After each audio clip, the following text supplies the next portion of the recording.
Today we have a special guest, with her expertise. The problem that like people they are not really understand what is like the human factors and the significance of the human factor in cybersecurity. I mean, like you've talked here about like people when they forget, Yeah. but yeah, I mean, like this is gonna lead me to the next question. I mean, like, Yeah. what if really they are not forgetting as much that they don't have an awareness? Right? Is it like awareness really enough when it comes to training, or is it like there is another strategy or another method to improve the knowledge of the people that working with you? So here, come to talk about the policies, and I mean like how really far, like a security policy in company is implemented. I will just get this in editing, okay? Oh my god, I'm sorry.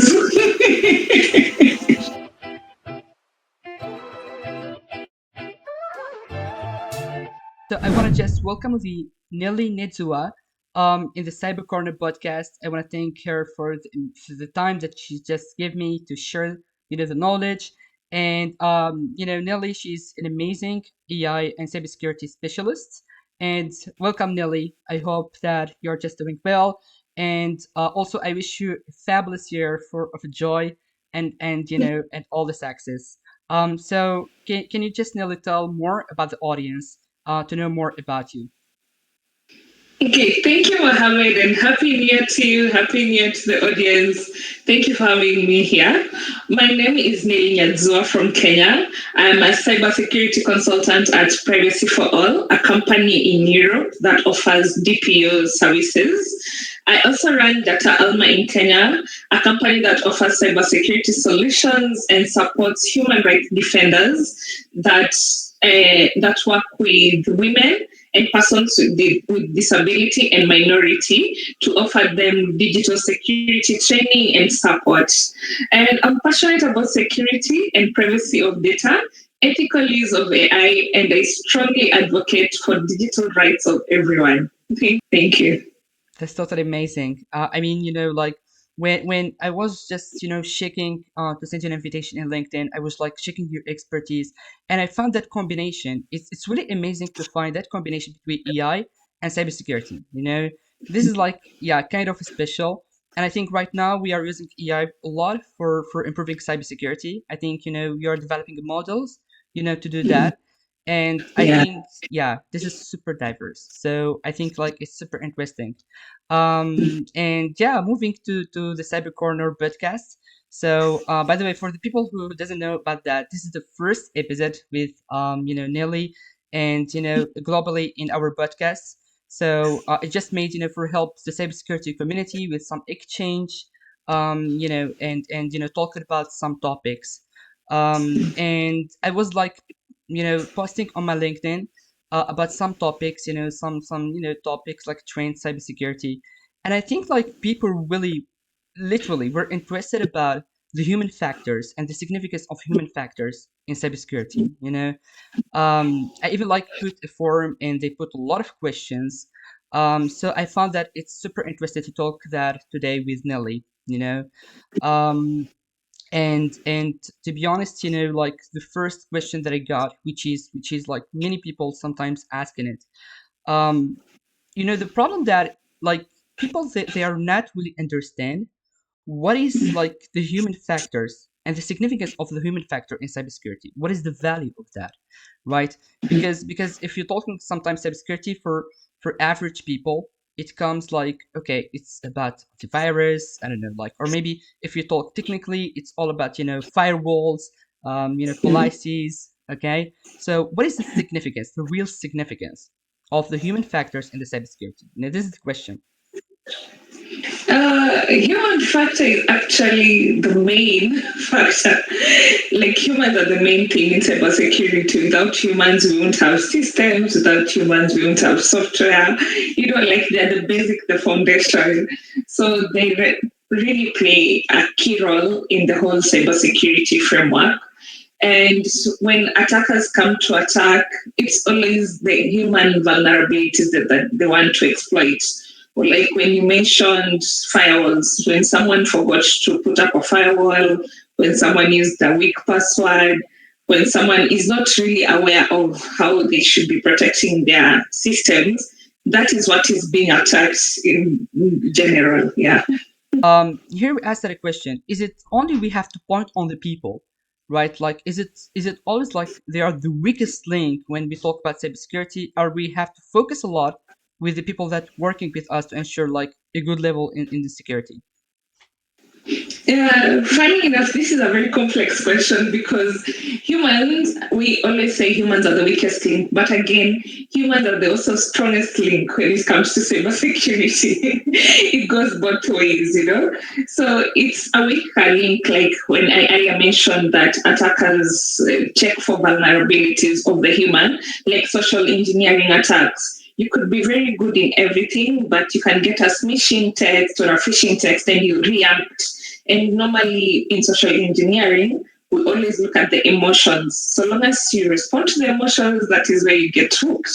There are also some human errors, you know, and man is to error, no one is 100%. You can find that people have been working over and over again, and then once mostly maybe due to speed, due to fatigue, and yeah, you get attacked, you make an error, you get attacked. We also have insider threats, you know, some disgruntled employees who have information and, you know, normally most companies have the onboarding interviews, but a lot of companies forget about the offboarding. Once you're done with with the employment, you have to close the accounts, you have to, you know, revoke the policies and all that. People forget. You can find HR is overwhelmed and they don't do that. And the employee maybe was not happy about that demotion or being fired, and they take that advantage and attack the system. So yes, humans, in that action, you can say humans are the weaker link because as much as they are attacking the system, it's the human who had the information of how to go about the system and attack it. Yes. So Nelly, you've talked here about actually like people when they forget, about their security. Mm. And Yeah. yeah, so the problem that what if, this is what led me to the next question, to be honest. What if they are not really forgetting as much that they don't have that awareness, right? So I mean Mm. like so I mean like maybe sometimes you find some victims, right? And Mm. what is the argument next? They're gonna be like, we just forget. No, I mean like yeah, I mean like we just forget, or we just, or I don't know that, right? Mm. So this is the issue. I mean like and here it comes, to be honest, like the next question. I mean, do you believe that only like user awareness training is like the only way to improve, um I can say like the security or the security concepts in the employers, knowledge? Is it like the only way or the only strategy, right? Yeah, so you know, first, it's a big fact, no. User awareness training is not the all over solution. It's just like the foundations, like the way a child goes to school. You first learn the alphabet, then you learn to join a word, and then you keep growing. So the same way, user awareness training is not the same. Like it's not the 100% solution because there is behavioral change, which you can, as much as we try to predict behaviors, it's always faster than how you can catch. So you can find making the right security decisions for that training is not relevant. There are also technical limitations. Some security systems that you need to cover, the people who are inside, who are handling it, they don't have that know-how, or maybe they have to outsource, and the whole connection, there's something that is missing, So it is just building awareness. It's like we need to do a multi-layered approach, like you have technical controls, you have secure systems in place, and then you have incident response plans in place so that people, even someone who doesn't know or they have a basic know-how, they can read a document. I believe for you to be hired, most of them will know how to read. So tell them if this happens, pull this, do this, and then alert the person or do. It's like the way a fire alarm goes off. We all know you have to go through the exit, but in case a fire happens right where you are, before you can reach the exit, you can use the extinguisher to put out the fire before you go out. So it's the same way, you have to have the incident response plan because they're going to help people to respond before the actual, we can call them now, the experts come and handle the case. We can have strong access controls, especially when there is very sensitive data. You have who can handle that and who can access such rooms, and not everyone can access every, the principle of least privilege. And also continuous monitoring and analysis is always key. People think cybersecurity, once you have a strong password, that's it. You forget that after some time you have to come and revise and create another password of the same. You have to keep patching the systems. It's a continuous thing, monitoring and analysis, checking all your logs that you're safe. Yeah. Then if you do that and then you have the awareness training, now you're better off than someone with just basic training. Exactly. Yeah. Yeah, talking about the passwords and all of this kind of stuff. Sometimes, like we can find like some technologies, behind the Yeah. passwords, right? Like, I don't know, obliging, for example, through the GPO of an active directory to someone put like, a passwords or whatever, good passwords. Um, but sometimes it's not, as you said, like it's not about only the password, right? For Yeah. Yeah. example, yeah, I mean, like we can even talk about even the basic things, like I don't know, like the physical security, your badge, your access badge, or whatever.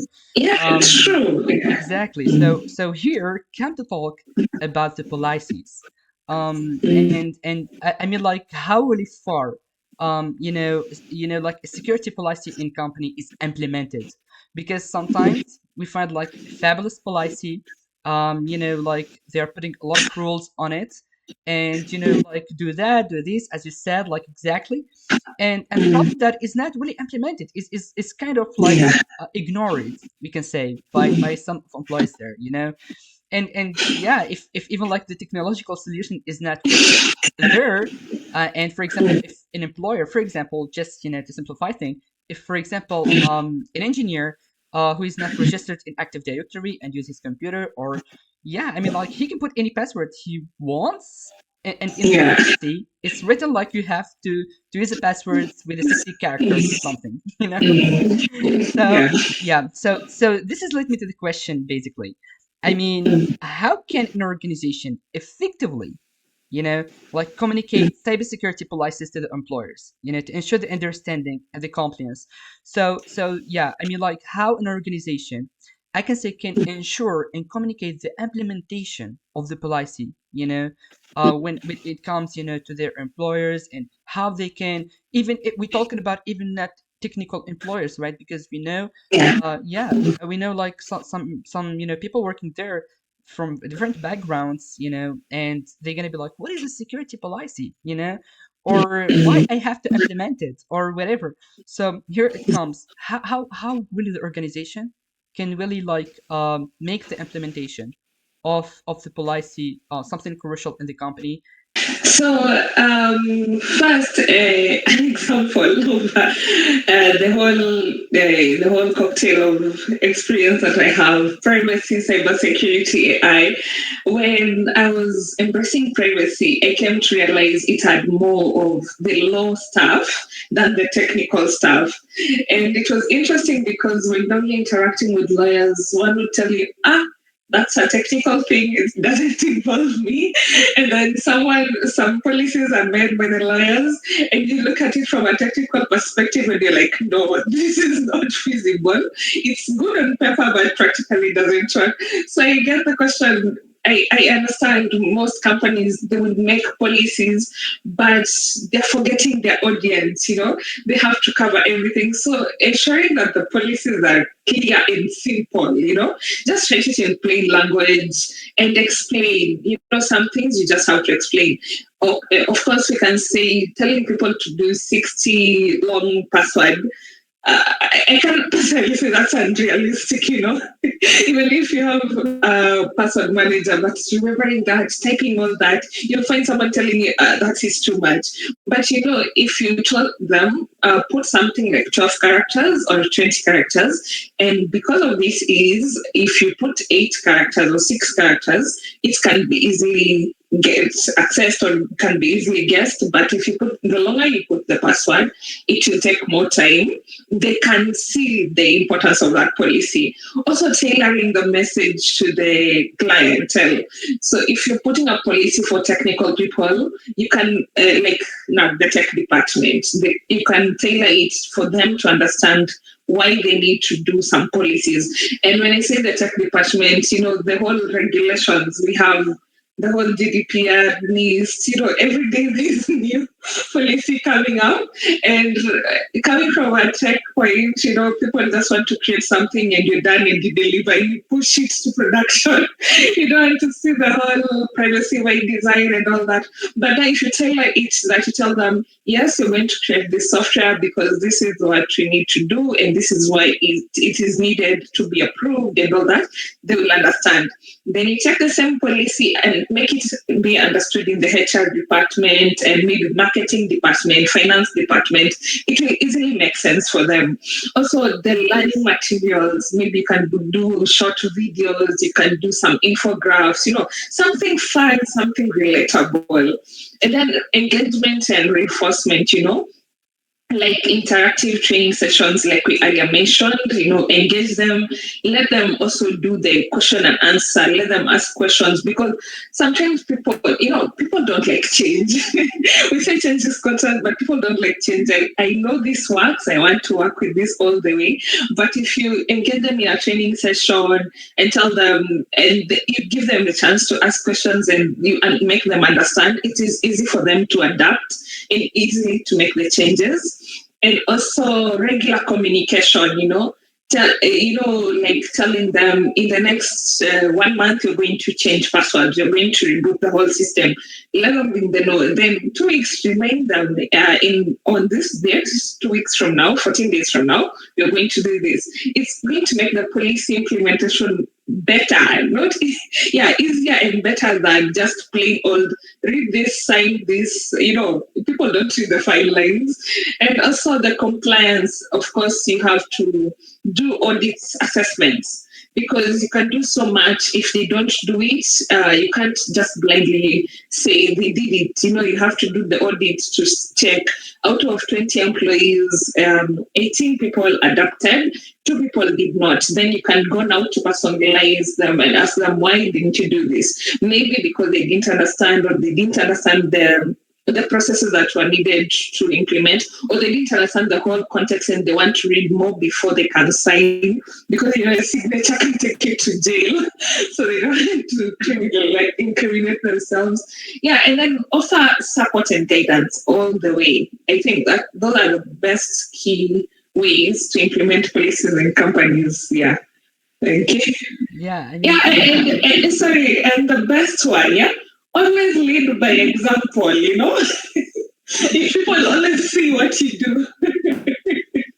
Yeah, yeah. yeah, exactly. I mean, yeah, talking about, sometimes, I think like the policy being important sometimes when, Yeah. some employers take, I can say, the whole story from themselves. How, for example, if they found someone working with them, for example, I don't know, has been attacked, for example, okay, or has been hacked. Yeah. So Yeah. yeah, things gonna be a little bit serious, and maybe like yeah, and people are gonna be like, okay, right now we have just to take this in consideration, so Yeah. yeah, I mean like sometimes this is what happened because when you talk about the policy, I found that it's so important when you talk about the policy theoretically and don't do that, don't do this, people are gonna be like, okay, we are not gonna just click that, we aren't just, but literally after that they are in practice, they're ignoring all the things there. So when they Yeah. see this, yeah, when they see something in a practice, later the thing's gonna be serious, and like maybe that fear, not that I can say like the bad fear, but the preventive good fear, right? So yeah, and yeah, talking about here, for example, if someone get attacked or hacked, Absolutely, we have to talk about the psychological side because Yeah. yeah, it depends. I mean, I can say how much that attack was so critical or not. But I can say like it always keep a psychological impact or effect, right? Yeah. So yeah, I mean like I even like know some people just they got attacks that working in financial things and literally they got a traumatized, they get a trauma, of a computer, and I really know some cases like that. So here, like the question comes, which is like, what are the potential psychological impacts on employees who became a victim of cyber attacks? I mean, like, and how like the organization can provide the support for them, the psychological support. I mean, like how I can say because this is what I found that for example, if like someone just like an employer or an engineer get hacked, maybe it's gonna be like a very bad psychological impact, like making it like feel maybe like I know some cases who will literally has a panic attacks of using computer. Okay, Yeah. so yeah, like right now I think like the organization like or the company like literally has a big role on how we make that someone working with us having that confidence again, and like or what is the support, what is the specific support that the organization must provide for that engineer or employee. Yeah, so it's some people are afraid, some are angry and frustrated, especially if it came to finances and their money went. Shame and guilt, especially for the experts and the professionals, when you thought you're the it and then yeah, you feel shame even to say I was attacked. And then Paul will be asking you, you're an expert, how could you be attacked?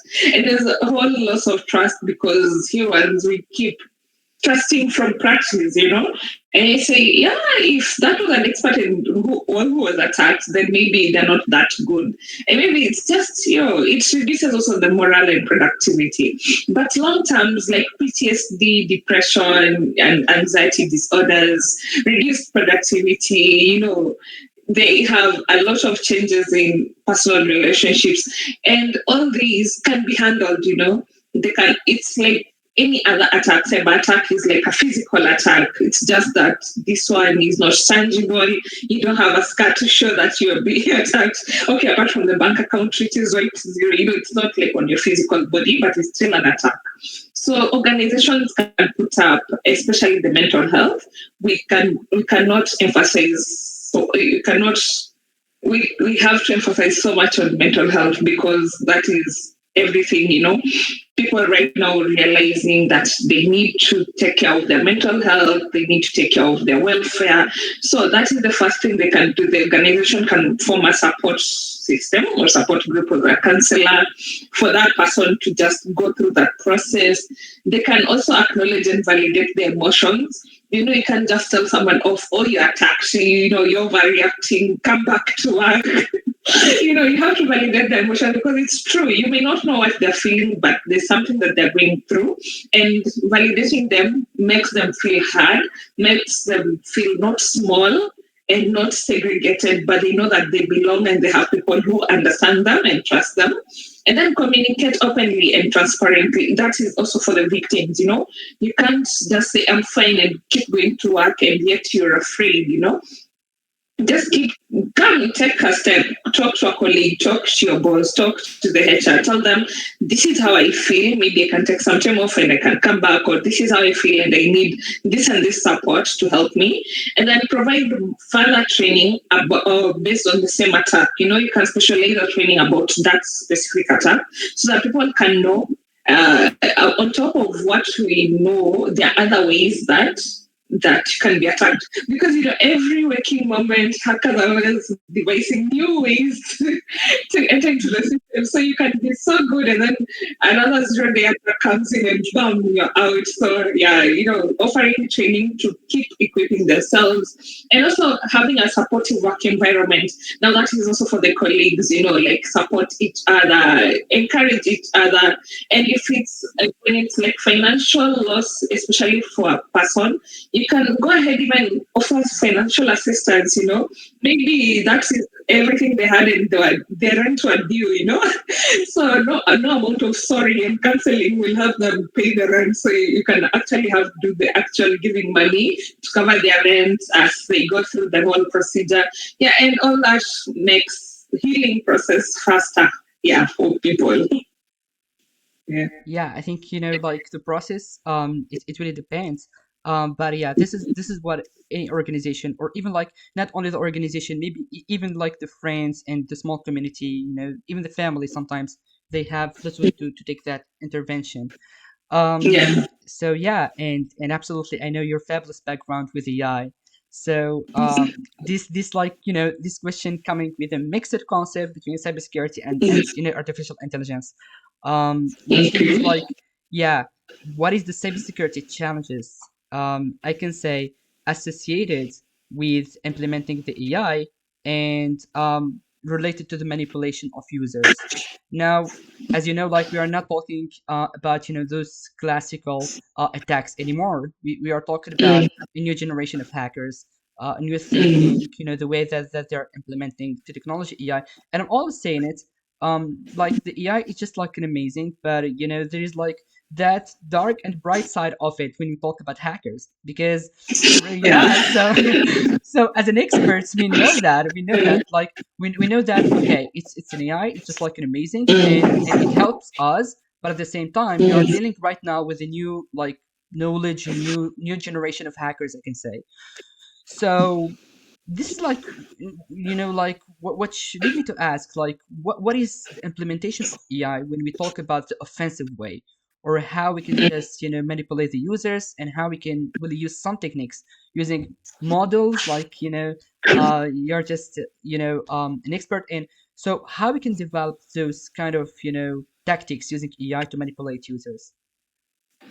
Uh, so this is a neutral question because, like you said, AI can be used both ways. And funny enough, how you're going to use it to prevent yourself is the same way an attack will use to attack you. Like something like creation of deepfakes. It's good for some production, but again, an attacker can use the same deepfake to attack the system. Personalizing social engineering, AI can analyze a lot of data the models can analyze a lot of data in such a short time and personalize an attack just for you, Mohamed. It knows you, it knows what you're going to eat, what you're going to do, it knows your weaknesses, and yeah. And also automating bots, which sometimes there are bots which are good, they're used for marketing, they're used for other stuff. But also you can find the same attackers use automated bots such to troll people, and it's a mess, And also the whole algorithm bias and discrimination. This one has been repeated over and over again on the ethical side of AI. The data that you feed on your models is how it's going to shape the algorithms, and the models how it's going to produce. So if you feed it one-sided data, eventually at the end you find that you meant it for good, but it's going to discriminate some people and it's going to create biasness. Yeah, it's also in terms of security, lack of transparency and explainability. You actually have to with the whole AI policies, you actually have to tell your clients that we're using AI, even if you're using it to protect the systems and protecting the customer's data. You have to say it plainly, be transparent, explain that yes, we're going to use this model to protect the system. Because if you don't do it, and then say an attacker comes and uses the same thing to attack you, you can imagine now you're going to give the report and say, oh, our AI model was attacked. And then the whole lack of transparency, clients will be like, what do you mean the AI model? We don't know what AI models that are being used. So it's a whole cycle. The same, you can say it's one thing that has two sides. It's like a coin, it has two sides. So you really have to focus on the good side and protect your system, and also look for loopholes because the models are also learning very fast. So look for loopholes and check for new technologies and methodologies that apply to you specifically. When I say to that organization, because you can be all financial institutions, but different services are being offered.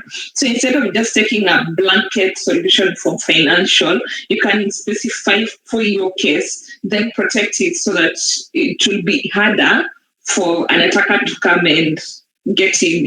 It's like putting layers of what protection to your Exactly. models. I Yeah. mean, linking that, like what you said, which is really so interesting.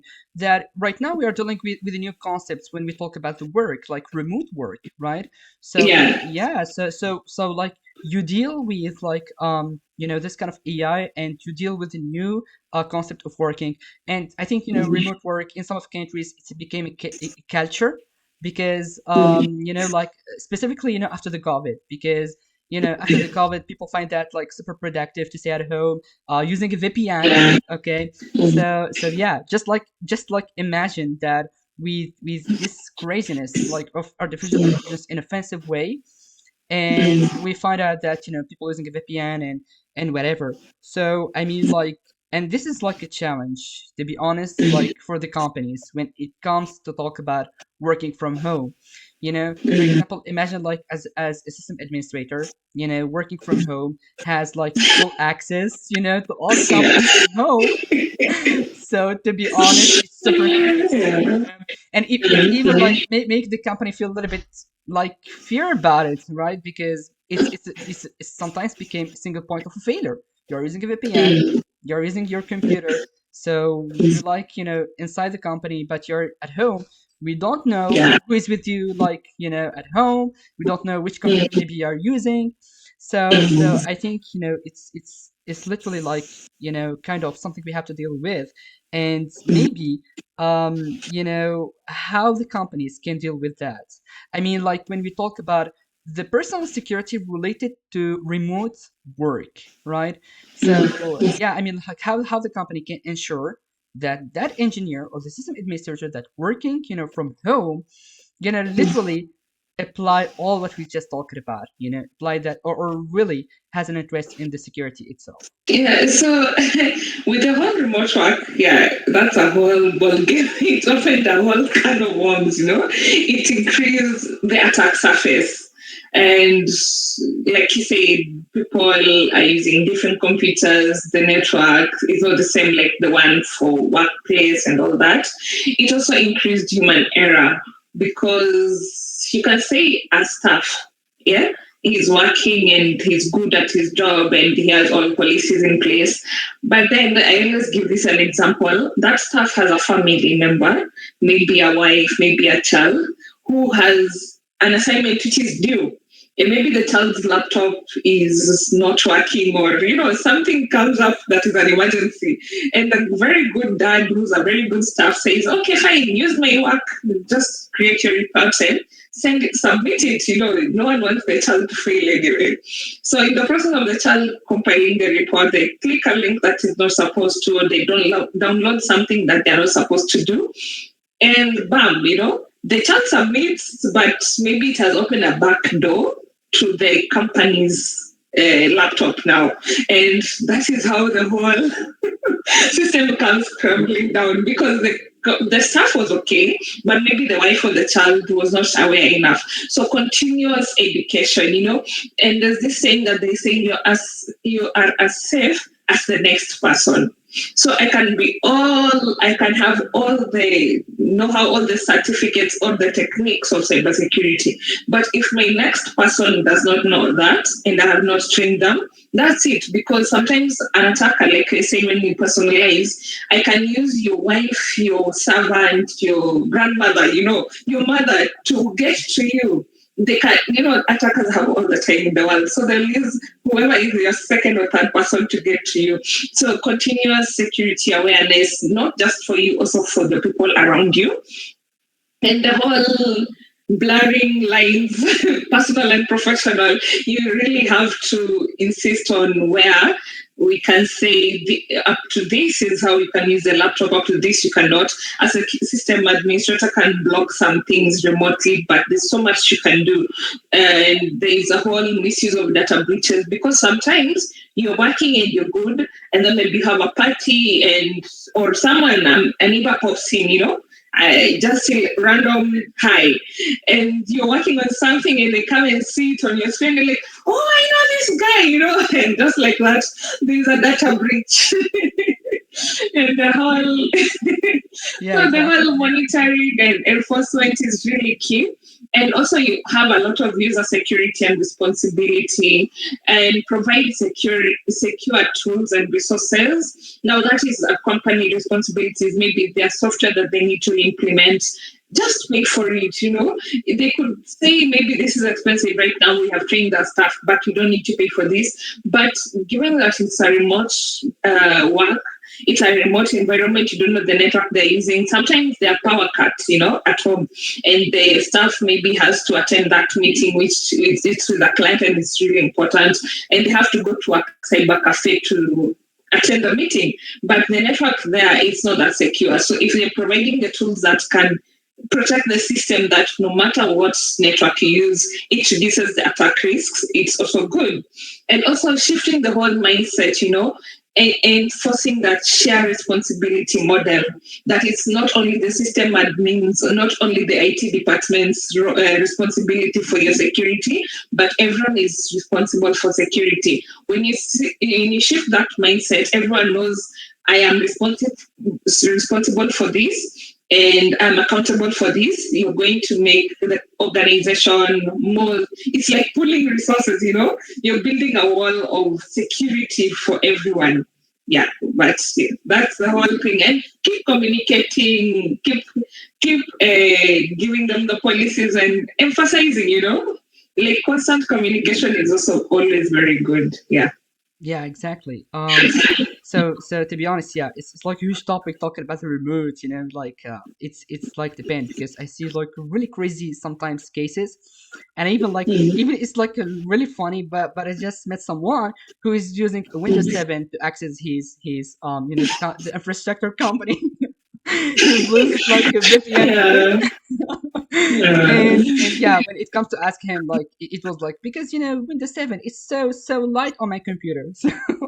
Yeah. So yeah, this is the problem.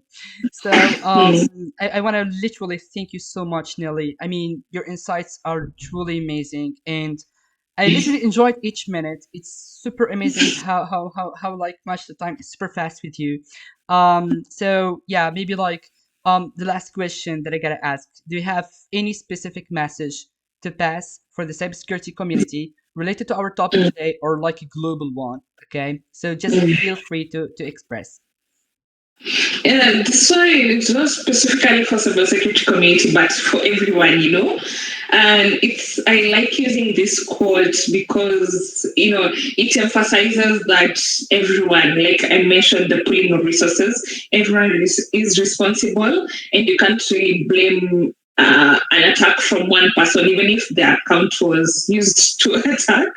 So that it is our responsibility. It's a process, and we have to work communally towards the security of the system, of the organization, and personally. Yeah. Thank you. I want to really, really thank you so much for your time. It's just like an amazing conversation, and literally just I just got a lot of it, and I want to thank you for each minute. And absolutely, I hope that we're gonna just have another podcast because we have a lot of things to just talk about if we are not get enough of you. Thank you so much, Yeah. Nelly, and I want just like to say your contribution is just amazing.